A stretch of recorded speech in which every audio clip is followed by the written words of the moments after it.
ತಲೆದೋರಿತ್ತು. ತುಂಬ ಒಂದು ಭಯದ ವಾತಾವರಣ ಸೃಷ್ಟಿಯಾಗಿತ್ತು. ಆ ಸಂದರ್ಭದಲ್ಲಿ ಸಮಯೋಚಿತವಾಗಿ ನಮಗೆ ಒಂದು ದಕ್ಷ ಅಧಿಕಾರಿಯನ್ನು ಸರ್ಕಾರ ಒದಗಿಸಿಕೊಟ್ಟಿದ್ದಾರೆ.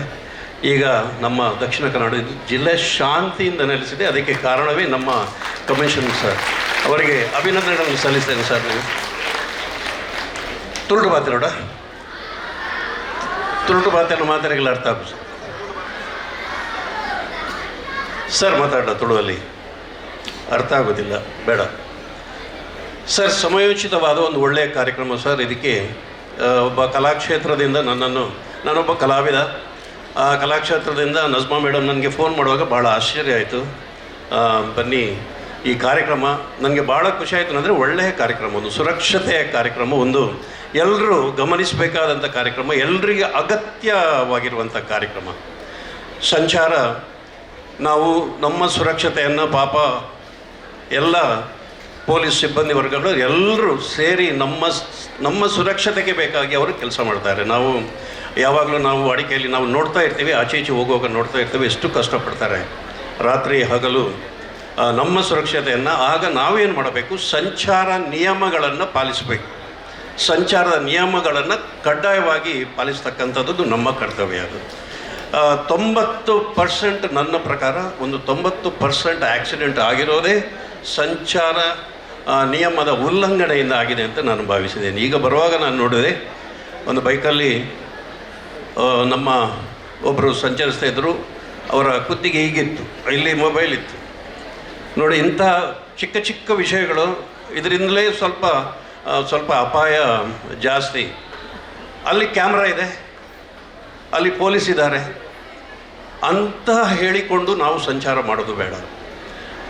ನಮ್ಮ ದೇಹದ ರಕ್ಷಣೆಯನ್ನು ನಾವೇ ಮಾಡ್ಕೋಬೇಕು. ಅಲ್ಲಿ ಪೊಲೀಸ್ ಇಲ್ಲ.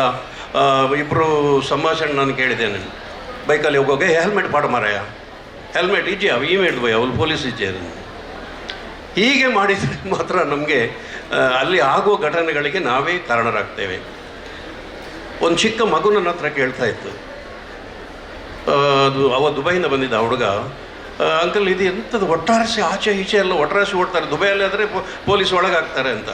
ನೋಡಿ, ಆ ಚಿಕ್ಕ ಹುಡುಗನಿಗೆ ಅಷ್ಟು ಒಂದು ಕಾಳಜಿ ಇದೆ. ನಮ್ಮ ನಿಯಮಗಳಲ್ಲಿ ಅಷ್ಟೊಂದು ಕಾಳಜಿ ಇಟ್ಕೊಂಡಿದ್ದಾರೆ. ನಮಗೆ ಯಾಕಿಲ್ಲ ಅಂತ ಒಂದು ಭಾವನೆ. ರಾತ್ರಿ ಒಂದೊಂದು ಸಲ ನಾವು ಕೂಡ ಸಂಚಾರದಲ್ಲಿರ್ತೇವೆ, ನಮ್ಮ ವೆಹಿಕಲಲ್ಲಿ ರಾತ್ರಿ 12 ಗಂಟೆ 2 ಗಂಟೆ 3 ಗಂಟೆಗೆ ಎಲ್ಲ ನಾವು ಕಾರ್ಯಕ್ರಮ ಮುಗಿಸ್ಕೊಂಡು ವಾಪಸ್ ಬರೋ ಹೊತ್ತಿಗೆ ಒಂದೊಂದು ಆಕ್ಸಿಡೆಂಟ್ಗಳನ್ನು ಕಣ್ಣಾರೆ ನಾವು ಕಂಡಿದ್ದೇವೆ. ಭಾಳ ಬೇಸರ ಆಗ್ತದೆ. ಅಲ್ಲಿ ನೋಡಲಿಕ್ಕೆ ಆಗದಂಥ ಆಕ್ಸಿಡೆಂಟನ್ನು ನೋಡಿದ್ದೇವೆ ನಾವೊಂದು 30-38 ವರ್ಷಗಳಲ್ಲಿ.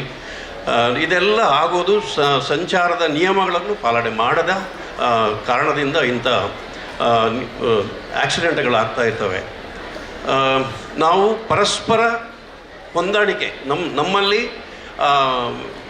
ಪರಸ್ಪರ ನಮ್ಮ ಸಾರ್ವಜನಿಕರು ಮತ್ತು ಇಲಾಖೆಗೆ ನಾವು ಹೊಂದಾಣಿಕೆ ಮಾಡಿಕೊಂಡು ಅವರ ಕಷ್ಟವನ್ನು ಅರ್ಥಕೊಂಡು ನಾವು ಕೂಡ ಅವರಿಗೆ ಒಂದು ರೀತಿಯಲ್ಲಿ ಸಹಾಯ ಆಗುವಂತೆ ನಾವು ವರ್ತಿಸಿದರೆ ಖಂಡಿತ ಇಂಥ ಆಕ್ಸಿಡೆಂಟ್ಗಳು ಖಂಡಿತ ಆಗೋದಿಲ್ಲ. ಅಲ್ಲಿ ಪೊಲೀಸರಿಲ್ಲ, ಅಲ್ಲಿ ಕ್ಯಾಮರಾ ಇಲ್ಲ ಅಂತ ನಾವು ನಮ್ಮಷ್ಟಕ್ಕೆ ನಮ್ಮ ವೆಹಿಕಲಲ್ಲಿ ಹೋದರೆ ಖಂಡಿತವಾಗಿ ಘಟನೆಗಳು ನಡೀತಾ ಇರ್ತದೆ. ನಾನು ಜಾಸ್ತಿ ಮಾತಾಡಲಿಕ್ಕೆ ಕಮಿಷನರ್ ಸಾರಿಗೆ ಎಷ್ಟು ಕೆಲಸ ಇರ್ಬೋದು, ಹಾಗೆ ಎಲ್ಲ ಪದಾಧಿಕಾರಿಗಳೆಲ್ಲ ಇಲ್ಲೇ ಇದ್ದಾರೆ. ಅವರಿಗೆಲ್ಲ ನಿಯಮಗಳನ್ನು ಹೇಳಿದರು. ಆಕ್ಸಿಡೆಂಟ್ ಆದ ಟೋಟಲ್ ಅದನ್ನೆಲ್ಲ ನಿಮಗೆ ವಿವರಿಸಿದ್ದಾರೆ. ಇದೆಲ್ಲ ಎಲ್ಲರ ಗಮನಕ್ಕೆ ಬಂದಿದೆ. ಮೇಡಮ್ ಭಾಳ ಸುಂದರವಾಗಿ ಆಕ್ಸಿಡೆಂಟ್ ಆದ ಮೇಲೆ ಏನಾಗ್ತದೆ ಅಂತ ನಮ್ಮ ಡಾಕ್ಟರ್ ಅರ್ಜುನ್ ಶೆಟ್ಟರು ಹೇಳಿದರು. ಇದೆಲ್ಲ ನಿಮ್ಮ ಗಮನದಲ್ಲಿ ತಗೊಳ್ಳಿ. ಒಂದು ನಾವು ಸಂಚಾರ ಮಾಡುವವರಿಗೆ ಒಂದೇ ಒಂದು ಕಿವಿ ಮಾತು ಹೇಳ್ತೇನೆ ನಾನು.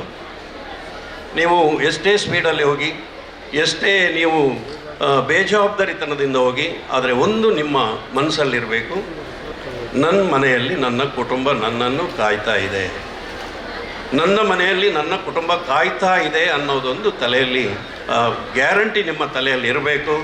ಆಗ ಆ ಜವಾಬ್ದಾರಿ ನಿಮ್ಮಲ್ಲಿ, ನಿಮ್ಮ ಮನೆಯ ಮಂದಿಯನ್ನು ನೀವು ಎಣಿಸಿದರೆ ಅಷ್ಟು ಸ್ಪೀಡಾಗಿ ಹೋಗೋದಿಲ್ಲ, ಭಾಳ ಜಾಗ್ರತೆಯಿಂದ ಹೋಗ್ತೀರಿ. ದಯವಿಟ್ಟು ಎಲ್ಲರೂ ನಿಯಮವನ್ನು ಪಾಲಿಸಿ, ಖಂಡಿತ ಆಕ್ಸಿಡೆಂಟ್ಗಳನ್ನು ತಪ್ಪಿಸ್ಬೋದು ಅಂತ ಹೇಳಿ ಅವಕಾಶ ಕೊಟ್ಟಿದ್ದಕ್ಕೆ, ಕಲಾಕ್ಷೇತ್ರದಿಂದ ನನ್ನನ್ನು ಆರಿಸಿ ಇಂಥ ಒಂದು ಅದ್ಭುತವಾದ ಕಾರ್ಯಕ್ರಮಕ್ಕೆ ನನ್ನನ್ನು ಕರೆದಿದ್ದಕ್ಕೆ